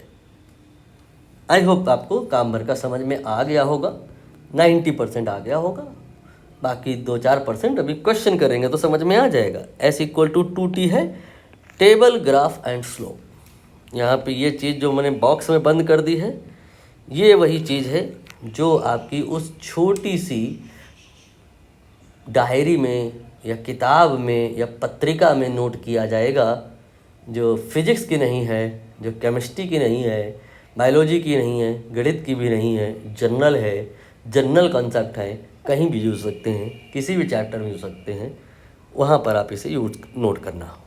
पहले हम आप कहो तो इसको बता दें या आप कहो तो इसको बता दें। चलिए इसको ही बता देते हैं, यहाँ कोई लाइव क्लास तो है नहीं जो आप कुछ कह सकोगे हमसे, तो हम अकॉर्डिंगली चेंज कर सकेंगे, हमारी मर्जी है। 10, 20, 30 ऐसे करके जो मन करे वो बता दें। यही बता देते हैं पहले, फिर इसको बताएंगे। देखो जी, यहाँ पे s बराबर 2t दिया है, कह रहे हैं टेबल भी बनाओ और ग्राफ भी बनाओ और स्लोप भी बनाओ। टेबल कैसे बनती है? टेबल कई प्रकार से बनती है। एक तरीका तो ये होता है कि आप क्या कहते हैं, t की वैल्यू ले लें। यहाँ पे t की वैल्यू आपने लेनी शुरू की। ये है आपका ST रिलेशन या ST फंक्शन, जिसमें t की वैल्यूज़ अगर नोन हो तो s की वैल्यू निकाली जा सकती हैं। T instantaneous value of time, S instantaneous value of S। तो यहाँ पे T अगर हम 0 रख के देखें तो रख के देखो, 2 इंटू 0 0 आ जाएगा। फिर 1 रख के देखो, 2 इंटू 1 1 आ जाएगा। फिर 2 रख के देखो, 3 रख के देखो, ये काम खुद से करो। ये these are the values of the S when you put the values of T बराबर 0 1 2 एंड 3। ये टेबल प्रिपेयर हो गया। अब बात आएगी ग्राफ की। तो मलिक ग्राफ कैसे बने? अभी तो ऊपर बताया था, बस वैसे ही बने। एक्स एक्सेस पे डिवीजन बना लो, इक्विडिस्टेंट। वाई एक्सेस पे डिवीजन बना लो, equidistant. Diagram is not up to scale, division not necessary कि आप स्केल से बनाएं। बस ध्यान रखो कि ये जो डिवीजन है लगभग इक्वल साइज के हों। पहला 0 0 बना लो यहाँ पे, ये हमने बना लिया। दूसरा 1 1, ये कहाँ होगा? इधर जाओ फिर इधर जाओ। ये सही से बनाते हैं इस ग्राफ को, इससे बहुत कुछ सीखने को मिलेगा। स्लोप वगैरह सब समझ में आएगा इसी ग्राफ से। ये आपको 1 1 बनाना है तो बनाते हैं। ये आप आ गए यहाँ से यहाँ, मतलब टी की वैल्यू 1 हो गई। एंड दैट टाइम एस की वैल्यू 0 नहीं, एस की वैल्यू 1 करनी है। एस की वैल्यू 1 करनी है तो यहाँ से कुछ ऊपर जाएंगे। ये आ गया आपका दूसरा पॉइंट, जिसका कोऑर्डिनेट कहा जा सकता है 1 1 होगा। अब तीसरा पॉइंट देखो, 2 4। यहाँ पर एक और आगे आ जाओ। अच्छा, मैंने गलती कर दी भाई, माफ़ी चाहेंगे। यहाँ पे टी की वैल्यू 2 रखेंगे तो ये 2 आएगा, ठीक है। और ये डिवीज़न जो है ना, ये आपको लग रहा होगा कि ये 1 हो गया, ये 2 हो गया, 3। नहीं, ऐसा नहीं है। आप ऐसा भी कर सकते हो कि यहाँ 2 लिख लो, यहाँ 4 लिख दो, यहाँ 6 लिख दो, मतलब 2 2 के अंतर पे डिवीज़न बन सकते हैं डायरेक्टली। तो ये आपका 0 0 हो गया, फिर ये 1 और 2 हो गया। दूसरा वाला पॉइंट, ये वाला पॉइंट 1 2 बता रहा है। फिर 2 4 कहाँ होगा? यहाँ पर 1 हो गया, एक और चलो, ये 2 हो गया। फिर 4, ये चलो, फिर ये चलो। बिल्कुल सही बात है। इसके बाद में फिर 3 6, ये कहाँ होगा? 1 2 3 और 6 2 4 6, ठीक है। अब ये सारे पॉइंट को ज्वाइन कर दो। ये हमने कर दिया, ग्राफ बन गया। पिक्चर ख़त्म नहीं हुई है, अभी तो पिक्चर शुरू हुई है। बहुत कुछ यहाँ पे रिसर्च करना आपको भी है, बहुत कुछ जानना है। तो आसान नहीं है सब कुछ, मतलब आसान है सब कुछ, बस आपका लॉजिक स्ट्रांग होना चाहिए। छोटी सी बात को अगर आप खींच लोगे तो न जाने कितने चैप्टर एक छोटी छोटी चीज़ों से ही कनेक्ट हो जाएंगे। यही तो प्रॉब्लम है जिस वजह से बच्चों की फिजिक्स कमज़ोर होती है। बच्चे डरते हैं। इस टॉपिक को दूसरे टॉपिक में अगर पूछ लो तो डिब्बा गुल हो जाता है उनका। और कंपटीशन में होता ही यही है, जितना टॉपिक कंपटीशन का लेवल हाई होगा, रीज़न उसका सिलेबस एडवांस होना नहीं होगा। सिलेबस इनफैक्ट जैसे जेईई एडवांस सबसे टफ एग्ज़ाम माना जाता है, उसकी बात करें तो औरों से कम है, लेकिन सबसे टफ है वो क्यों? बोर्ड में जैसे क्वेश्चन आता है तो जिस चैप्टर का होता है उसी चैप्टर का होता है, उसी का टॉपिक होता है, वहीं से आ जाता है। नीट में चैप्टर 1 को चैप्टर 2 से रिलेट करके पूछ लेते हैं, चैप्टर 1 के टॉपिक को चैप्टर 2 के टॉपिक से मिला दिए, लेवल थोड़ा बढ़ गया। जेईई मेन में क्या कर दे रहे हैं? थोड़ा लेवल और बढ़ाना है। हालांकि अब तो ये कहना सही नहीं होगा, पिछले साल से तो नीट का लेवल, मतलब 2025 से बात करें तो नीट कहाँ, जेईई मेन कहाँ, नीट का लेवल बढ़ गया। लेकिन एक जनरल बात करें तो जेईई का लेवल हल्का सा, मेंस का लेवल, जेईई मेंस का नीट से थोड़ा आगे को रहता है, एडवांस रहता है। तो वहाँ पे चैप्टर 1 का टॉपिक चैप्टर 5 के टॉपिक से जोड़ लेंगे, भाई थोड़ा हार्ड हो जाएगा। जेईई एडवांस सबसे टफ होता है। वहाँ क्या करते हैं? वहाँ न्यूक्लियर फिजिक्स जो 12वीं क्लास का सबसे लास्ट का टॉपिक है, वहाँ पे जब एक न्यूक्लियस के अंदर से कोई डीके होता है तो उस तरीके में 2-3 पार्टिकल बनते हैं, सबकी एनर्जी पूछने लग जाते हैं, अलग अलग क्यू वैल्यूज़ वगैरह। और मतलब मैं कहना जा रहा हूँ वहाँ पे मोमेंटम कंजर्वेशन जो 11वीं की शुरुआत में होता है, न्यूक्लियर फिजिक्स जो 12वीं के एंड में होता है, दोनों को मिला देते हैं। कठिन कुछ नहीं है, लेकिन हो नहीं पाता बच्चों से। क्यों? क्योंकि हम लोग डरते हैं किस चीज़ से? इधर के टॉपिक को उधर से ज्वाइन करने में। और हम क्या कर रहे हैं? यही कर रहे हैं, यही रिस्क ले रहे हैं। इसी वजह से हो सकता है हम लोग हमको गाली दें कि हम टॉपिक की सीक्वेंसिंग बदले दे रहे हैं। अभी जैसे आप देखोगे कुछ दिनों आगे चल के कि इस चैप्टर में हम laws of motion you can say लगभग 20-30% ख़त्म कर देंगे। थोड़ा सा ग्रेविटेशन का पार्ट भी लेंगे, सब इसी चैप्टर में कर लेंगे। कुछ लोगों को ये बात पसंद आएगी, कुछ लोगों को नहीं आएगी। और जिनको नहीं आएगी मैं ये बता दूं, वो कहीं और से पढ़ेंगे, उनको वहाँ से समझ में आएगा, लेकिन वहाँ से उनके फाइनल सिलेक्शन में दिक्कत आ जाएगी। क्योंकि फाइनल जो पेपर बनना है, इवन चाहे बोर्ड की ही बात क्यों ना कर लो, वहाँ पे भी मिक्सिंग ऑफ द टॉपिक्स हो रही है। टॉपिक को मिक्स कर रहे हैं, मोनो टॉपिक क्वेश्चन नहीं क्रिएट हो रहे हैं, पॉली टॉपिक क्वेश्चन क्रिएट हो रहे हैं।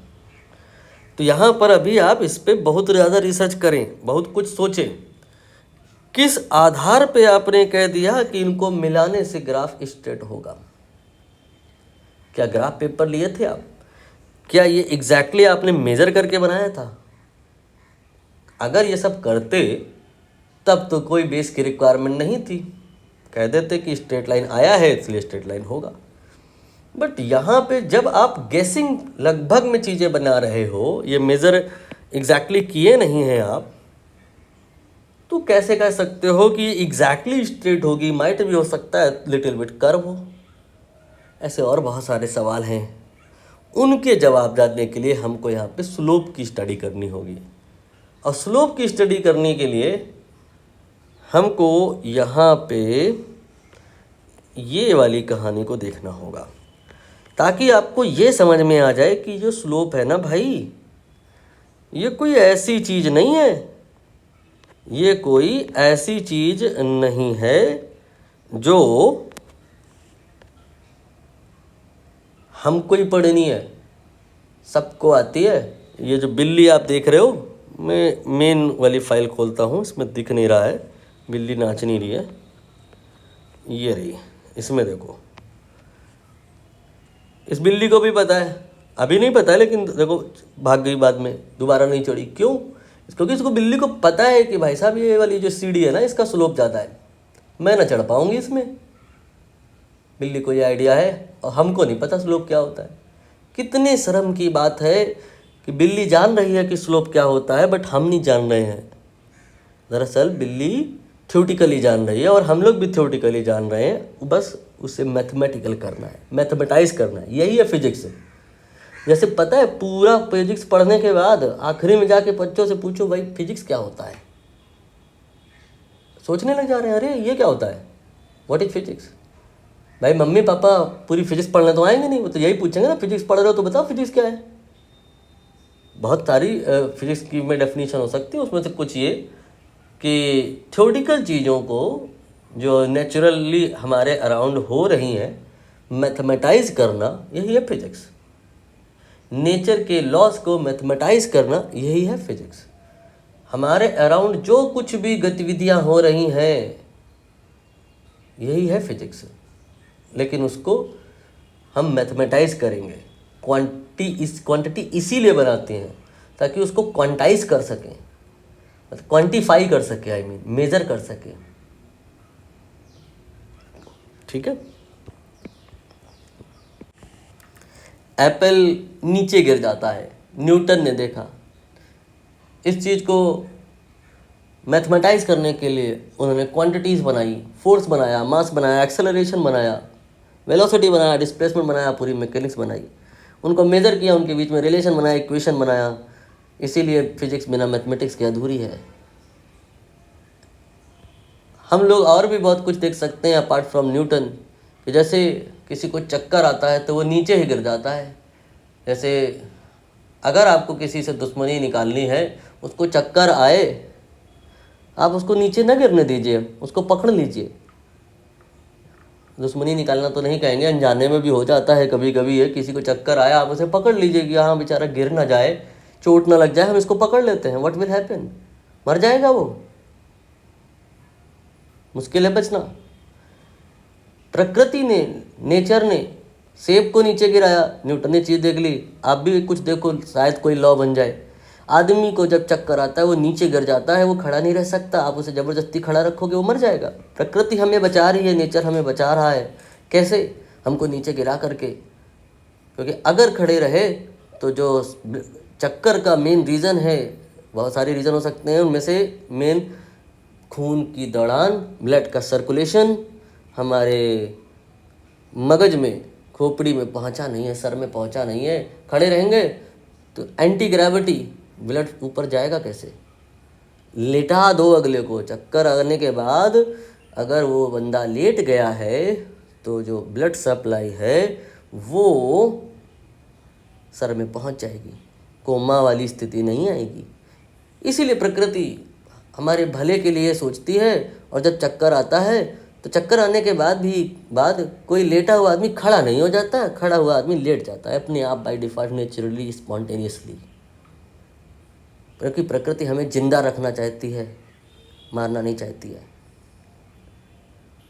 मारना भी चाहती है, वो किसी अलग स्टोरी में जाके बात करेंगे। फिलहाल हम बताना चाह रहे हैं कि जैसे एप्पल नीचे आया, ये चीज़ न्यूटन ने देखी, ऐसे ही चक्कर आया तो आदमी नीचे गिर जाता है। ये मैंने देखा। इसके पीछे का जो लॉ है, जो इसके पीछे की रीजनिंग है, वो मैंने आपको तर्क बताया। हर चीज़ तर्क के साथ हो रही है। उन्हीं रीजन्स को आइडेंटिफाई करना, उनके करस्पॉन्डिंग लॉ बनाना, यही है फिजिक्स। लॉ बनाने के लिए क्वांटिफाई, मेज़र, ये सब रिक्वायरमेंट होगी। मैथमेटिक्स की रिक्वायरमेंट होगी। बिना गणित के फिजिक्स अधूरी है। ये दोनों एक ही पहिए, एक ही क्या कहते हैं, साइकिल के पहिए हैं। दोनों पहिए चाहिए, नहीं हो नहीं पाएगा। फिजिक्स के बिना गणित, गणित के बिना फिजिक्स हो नहीं पाएगी। इसीलिए आपको जितने भी फिजिक्स वाले साइंटिस्ट हैं, नोटिस कर लो, सबकी गणित एक नंबर की रही है, या आप तक कह सकते हैं उन्होंने ही गणित बनाई है। अब ज़्यादा हम फिजिक्स की पुलिंदे ना बांधें, क्योंकि जब गणित पढ़ाएंगे तो फिर गणित के बांधेंगे, तुम गाली दोगे कि सर कब समझ नहीं आता, कभी फिजिक्स की तारीफ कर रहे हो, कभी गणित की। स्लोप को समझ लीजिए। यहाँ पर ये वाली लाइन है, इस वाली लाइन में अगर इसी बिल्ली को जाना होता तो आराम से चल जाती, इस वाली लाइन में जा सकती है। लेकिन अगर ये लाइन ज़्यादा इंक्लाइंड हो गई, जैसे कि इस प्रकार से, तो मुश्किल पड़ जाएगी। जैसे कि अगर हम बात करें सलमान खान की और टॉम क्रूज़ की, शायद देखा हो तुमने पिक्चरों में। मिशन इम्पॉसिबल नाम की एक पिक्चर थी, उसमें टॉम क्रूज़ जो है लगभग वर्टिकल दीवार पे चढ़े जा रहे हैं। इसको हम अपनी भाषा में क्या कहेंगे? ज़्यादा स्लोप की, ज़्यादा टेपर वर्ड भी यूज होता है स्लोप के लिए। वाली दीवार पे टॉम क्रूज़ चढ़ जाते हैं। सलमान खान भी ऐसा ही स्टंट कर लेते हैं, लेकिन यूजुअली माना जाता है कि हाई स्लोप उतना नहीं कर पाते हैं, टॉम क्रूज़ ज़्यादा कर लेते हैं। मैं इस बात को प्रमाणित नहीं करता। मैं तो स्लोप कम ज़्यादा होने के लिए उदाहरण ले रहा था, एग्जांपल ले रहा था कि ज़्यादा अगर खड़ी खड़ी दीवारें हो गई तो वो वर्टिकल दीवारें हो गई तो वो हाई स्लोप की होगी। मतलब वर्टिकल दीवार जो है ना, अपने कमरे में जो चार दीवारियाँ हैं, इनका स्लोप अगर कोई पूछे ना तो आप बोलोगे इनफाइनाइट है सर, इसमें असंभव है चढ़ पाना। टॉम क्रूज़ हो तो बात अलग है, छिपकली है कोई तो बात अलग है। बाकी हम लोग तो जिस दीवार पे कंफर्टेबली चलते हैं वो दीवार नहीं है, वो तो फर्श है, जीरो स्लोप की होती है। तो ऐसे ही समझ में आ गया कि जीरो स्लोप का क्या मतलब है, इनफाइनाइट स्लोप का क्या मतलब है। अभी फार्मूले से निकलेगा, 10 0 10 इन्फिनिटी। ये जो आपने बना दिया ये जीरो स्लोप है, और जो अगर आपने ये बना दिया ऐसे दीवार खड़ी खड़ी तो ये इनफाइनाइट स्लोप है। तो इतना तो समझ में आता है कि यहाँ स्लोप नहीं है और यहाँ स्लोप है। तो बात ये उठेगा कि जहाँ स्लोप है वहाँ कितना है, क्वांटिफाई करना है, मैथमेटाइज करना है, मेज़र करना है। तो क्या करें, कैसे करें? ये दो पॉइंट है ना, सीधा मत जाओ, पहले हॉरिजॉन्टल जाओ फिर वर्टिकल जाओ। Zero slope and infinite slope, horizontal जाओ वर्टिकल जाओ, या एक्स एक्सिस में जाओ या वाई एक्सिस में जाओ। इस तरह से आपको ए से बी पहुंचना है, सीधा नहीं जाना है। In order to measure the slope you have to go some around x axis then something around y axis. जो आप सीधा सीधा चल गए इसे कहा जाएगा रन, जो हम लोग करते हैं। जो सीधा वर्टिकल चले उसे कहा जाएगा राइज, जो टॉम क्रूज या छिपकली के द्वारा किया जाता है। तो राइज और रन का कॉन्सेप्ट समझ में आया। अब स्लोप आप डिफाइन कर सकते हो, राइज अपॉन रन। इसके बाद में थोड़ी सी टेक्नोमेट्री अगर यूज़ कर ले, आती ही है आपको, इतनी भी कम नहीं आती कि इसके लिए मैथमेटिकल टूल नाम का एक सब्जेक्ट बना के, टिक्नोमेट्री का एक सब्जेक्ट बना के उसे अलग से पढ़ाया जाए। नहीं आती तो याद करो कि इस वाले ट्राइंगल में जो खड़ा खड़ा है वो परपेंडिकुलर है, जो पड़ा पड़ा है वो बेस है। तो rise upon run perpendicular upon base हो गया। फिर इसके बाद याद करो, पंडित बद्री प्रसाद हर हर बोले। P/H ये साइन थीटा होता है, B/H ये कॉस थीटा होता है, SCT sine theta, P/H cos theta, B/H tan theta, B/B। यहाँ क्या लिखा है? P/H नो, P/B ये टेन थीटा हो जाएगा। तो स्लोप का फॉर्मूला 1, फॉर्मूला 2, फॉर्मूला 3 और फॉर्मूले कैसे आएंगे? जो अगर इस डायरेक्शन में हम x एक्सिस माने, इस डायरेक्शन में y एक्सिस माने, तो राइज को या परपेंडिकुलर को y कहा जाएगा और रन को या बेस को x कहा जाएगा। तो जो नेक्स्ट आपका फॉर्मूला है, राइज अपॉन रन के बाद, परपेंडिकुलर अपॉन बेस के बाद, टेन थीटा के बाद y अपॉन x। और भी फॉर्मूले हैं वो, लेकिन अभी नहीं, समय आने पे उन्हें बताया जाएगा। जैसे जैसे आपका लेवल बढ़ेगा वैसे वैसे फॉर्मूले का लेवल बढ़ेगा। भाई मान लो अगर बच्चा 9वीं 10वीं क्लास में है तो उसको बोलो P/B होता है, क्लास बढ़ जाए तो बोल दो Y/X होता है, क्लास और बढ़ जाए बोल दो टेन थीटा होता है, क्लास और बढ़ जाए Y2 - Y1 X2 - X1 होता है। Y की ही जगह ये ले लिया, X की जगह ये ले लिया। और लेवल बढ़ जाए डेल्टा Y/Δx हो जाएगा, और लेवल बढ़ जाए dy/dx हो जाएगा। डेल्टा की जगह ये डेल्टा है, इसकी जगह d कहा जाएगा, तो dy/dx हो जाएगा। और लेवल बढ़ जाए, ये डेड एंड है लास्ट, इससे ज़्यादा लेवल नहीं बढ़ेगा। यहाँ पर 13वीं और MSc PhD सब कुछ हो गया। तो स्लोप के सारे हमने यहाँ वेरिएशन बताए। अपने को अभी मोस्टली इन पर ही खेलना है, इसके ऊपर नहीं जाना है। सारा काम इसी से होगा, आगे की जब ज़रूरत पड़ेगी तब कर लेंगे। हालांकि अभी मैं जेई मेन वाले बच्चों को कुछ हिंट दूंगा, गणित में उन्हें बहुत दिक्कत आती है। बाकी बच्चे इग्नोर कर सकते हैं, जेई की तैयारी कर रहे हैं तो कंसीडर कर सकते हैं। देखो जी, यहाँ पे आपने ग्राफ अभी बनाया था, वो कहीं इधर उधर हो गया, मैं फिर से बना दूँ, तुरंत ऐसे बन जाएगा। यहाँ पे आपके जो पॉइंट्स आए थे, ये आया था 0, 2, 4, 6, ये आपका 0, 0 था। फिर इसके बाद एक पॉइंट यहाँ आया था, फिर एक पॉइंट यहाँ आया था, फिर एक पॉइंट यहाँ आया था। हमने कहा अगर आपको स्लोप के बारे में समझना है तो यहाँ से यहाँ सीधे मत जाओ, पहले रन फिर राइज, पहले रन फिर राइज। सीढ़ियाँ बन जाएंगी। Stairs like structure if you are able to get means you are in right track. ठीक है, करते हैं कोशिश, सीढ़ियों की जैसी शक्ल बनाते हैं। हमको यहाँ से यहाँ जाना है, हम पहले सीधा जाएंगे फिर ऐसे जाएंगे। ठीक है, डॉटेड कर देते हैं इस तरह से, ठीक बात है। अब हमको यहाँ से यहाँ जाना है, हम फिर से वही सेम प्रोसेस फॉलो करेंगे, रन देन राइज। ठीक है, फिर से हम वैसे ही करेंगे। देखिए आपको सीढ़ियाँ मिलना स्टार्ट हो गई।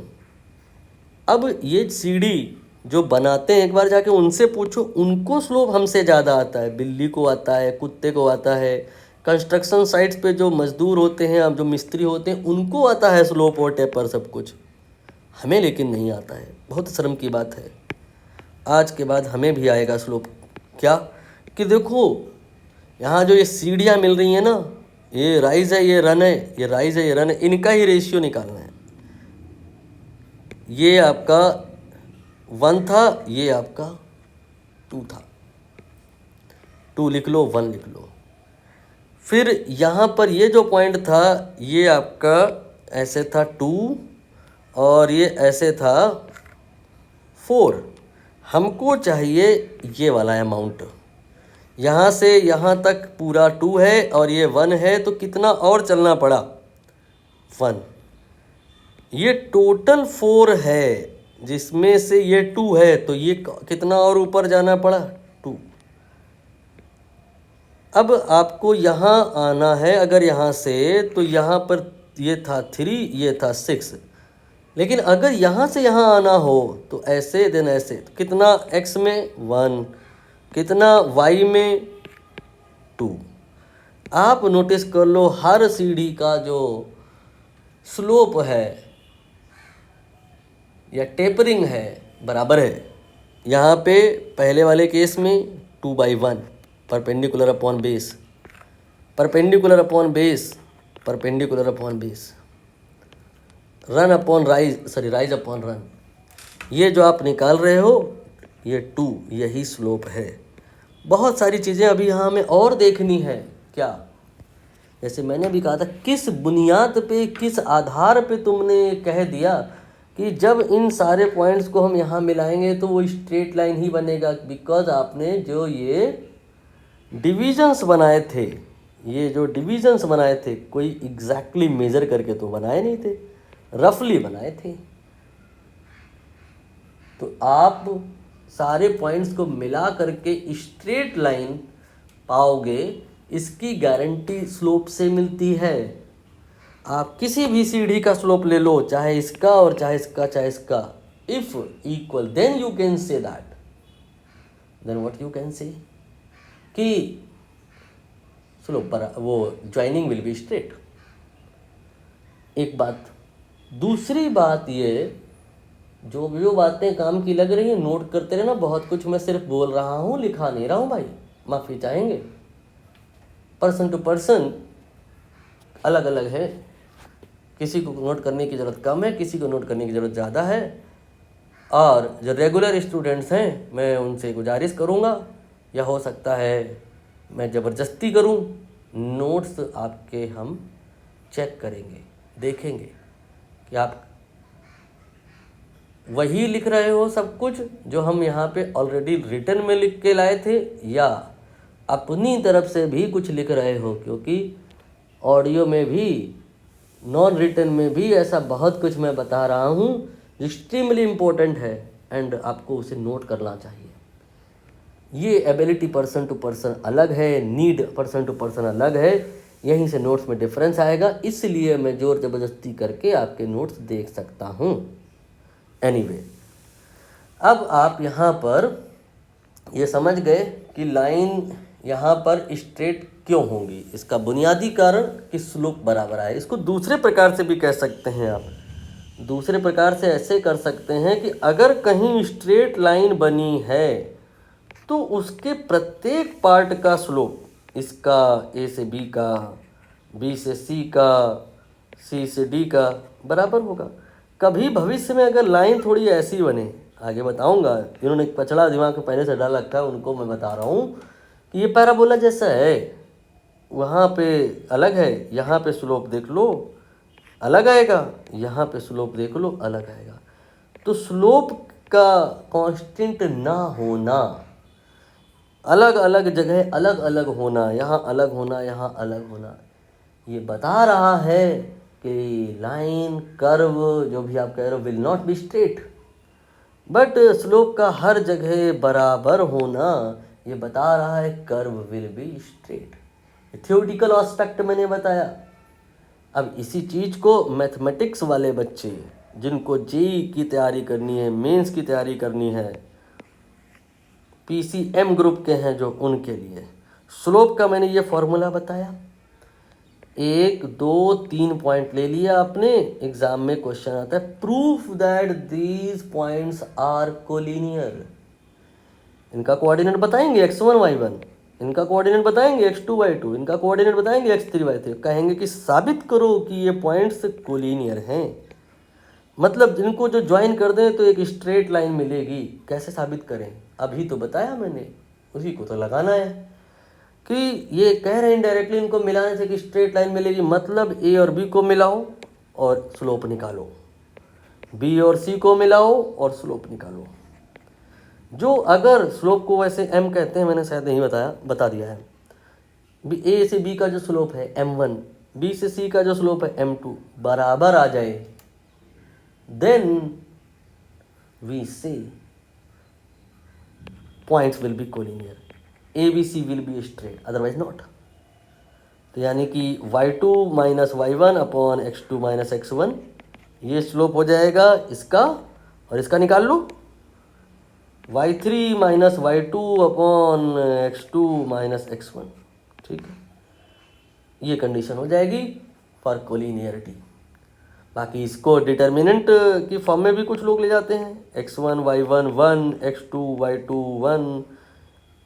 ये सब अभी नहीं बताने वाले हैं, बताने का है क्योंकि गणित तो मैं अभी नहीं पढ़ा रहा हूँ ना। जब गणित की बात करेंगे तब ये डिटर्मिनेंट वाली बात ले आएंगे। ये सब तो सुना भी नहीं होगा।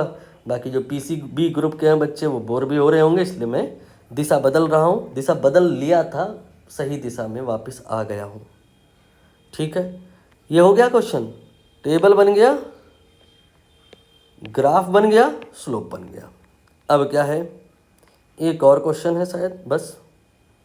अच्छा, ये समझ गया। देखो जी, ऐसा है, ये क्वेश्चन एक और है। ये क्वेश्चन मैं एक्सप्लेन करूंगा, करना आपको है, ये होमवर्क है।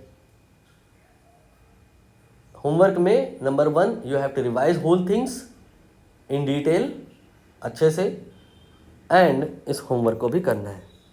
अभी बहुत ज़्यादा होमवर्क मैं आपको नहीं दे रहा हूँ, जब कंटेंट सफिशिएंट हो जाएगा तो होमवर्क की मात्रा बढ़ेगी। क्वेश्चन समझ लो, इसमें s बराबर 2t है, नहीं। s बराबर 3t है, नहीं। s बराबर 4t है, नहीं। सब कुछ है। मतलब मान लो अगला मोशन किया है 0 से 15 सेकेंड, 15 सेकेंड तक मोशन किया है, 5 सेकंड तक उसने चला अकॉर्डिंग टू दिस इक्वेशन, फिर अगले 5 सेकंड ये अकॉर्डिंग टू दिस इक्वेशन, फिर अगले 5 second according to this equation. For whole of the story you have to make table, graph and slope. ध्यान दीजिएगा, ग्राफ बनाने का मैं जो तरीका ले रहा हूँ वो 8वीं क्लास का है, यही बेसिक है, यही इम्पोर्टेंट है, यही कंसेप्चुअल है। जो अगर यहाँ कमज़ोर रह गए तो ग्राफ की, इंडिविजुअल ग्राफ की टॉपिक नहीं, चैप्टर नहीं, किताबें आती हैं। जैसे अमित सर की किताब है play with graph, Aryan publication पे, पढ़ लो पूरी किताब। क्या फ़ायदा उस पूरी किताब को पढ़ने का जो अगर आपका ये बेसिक डाउन रह गया। 8वीं क्लास के मेथड को लेकर के एक एक पॉइंट को बना करके जोड़ देने को ही तो ग्राफ कहते हैं। वही तो करना है, पहले ये आ जाए फिर पढ़ लेना उस किताब को, अदरवाइज मीनिंगलेस हो जाएगी। तो यहाँ पे वो ग्राफ के एडवांस फीचर तब हेल्पफुल होंगे जब बेसिक आ जाएगा। यहाँ पे कैसे करना होगा इस क्वेश्चन को, आप टी की वैल्यू 0 1 2 3 4 5 ऐसे लेते जाना, पुट करते जाना, एस आता जाएगा, टेबल बन जाएगी, फिर ग्राफ बनाना। ध्यान देना, जब 0 1 2 3 4 5 रख रहे होगे तब तुम इसके हिसाब से चल लेना। फिर जब 6 7 8 9 10 रख रहे होगे तो इसके हिसाब से चल लेना।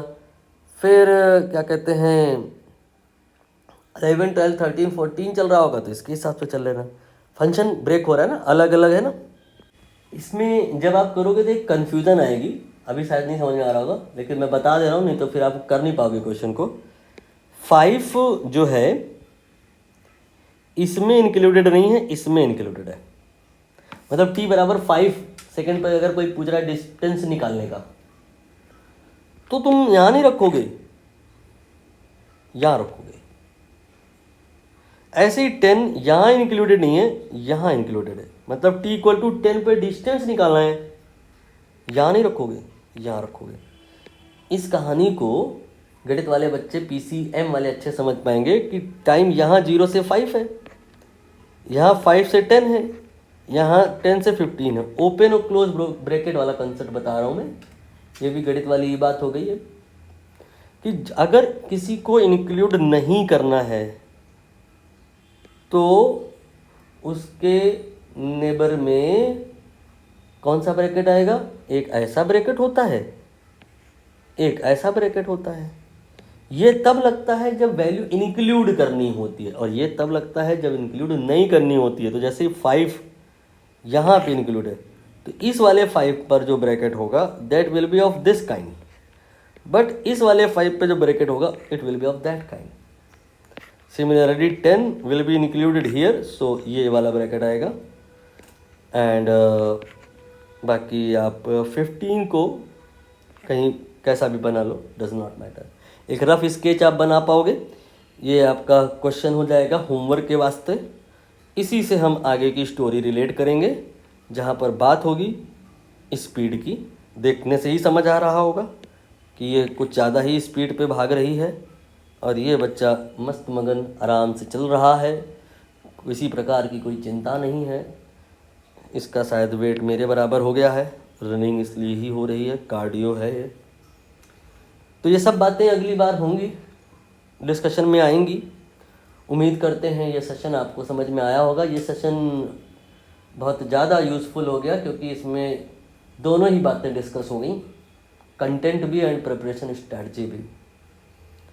फिर भी अगर कोई चीज़ ऐसी है जो कवर नहीं हो पाई है, हालांकि आगे कभी ना कभी कवर हो ही जाएगी, तो डिस्क्रिप्शन के एंड में सारा डिटेल है, पिन कमेंट में है, आई बटन में है। आई बटन में तो वो प्लेलिस्ट का लिंक मिलेगा जिसके थ्रू इस वीडियो को देखना है। हालांकि ये शायद पहले ही वीडियो है तो फ़र्क नहीं पड़ता, लेकिन फिर भी प्लेलिस्ट का लिंक मैं ऑलवेज आपको प्रोवाइड करता रहूँगा, ताकि आप अनऑर्गेनाइज स्टडी ना करें, क्रमवार सिलसिले में, सीक्वेंस में, ऑर्गेनाइज तरीके से अपनी पढ़ाई को जारी रखें। कोई डाउट है, कुछ नहीं समझ में आया है, री एक्सप्लेनेशन रिक्वायर्ड है, या कोई अर्जेंसी है, आई मीन एकेडमिक अर्जेंसी, जैसे कि आपको क्वेश्चंस टिक करवाने हैं, इम्पोर्टेंट टिक करवाना है, आपके स्कूल में कुछ रायता फैल गया है, समस्या है, समाधान है, तो आप 2 काम कर सकते हैं। पहला काम, आप हमको अपनी समस्या मोबाइल नंबर मेरा आपको डिस्क्रिप्शन के एंड में मिलेगा, ले करके वहाँ से बता सकते हैं, PDF भेज दीजिएगा, इम्पोर्टेंट हम टिक कर देंगे। नहीं तो फिर दूसरा सल्यूशन, आई डोंट नो कितना वर्क करेगा वो, 1 लोटा जल, सारी समस्याओं का हल। बहुत बहुत धन्यवाद, थैंक यू वेरी मच।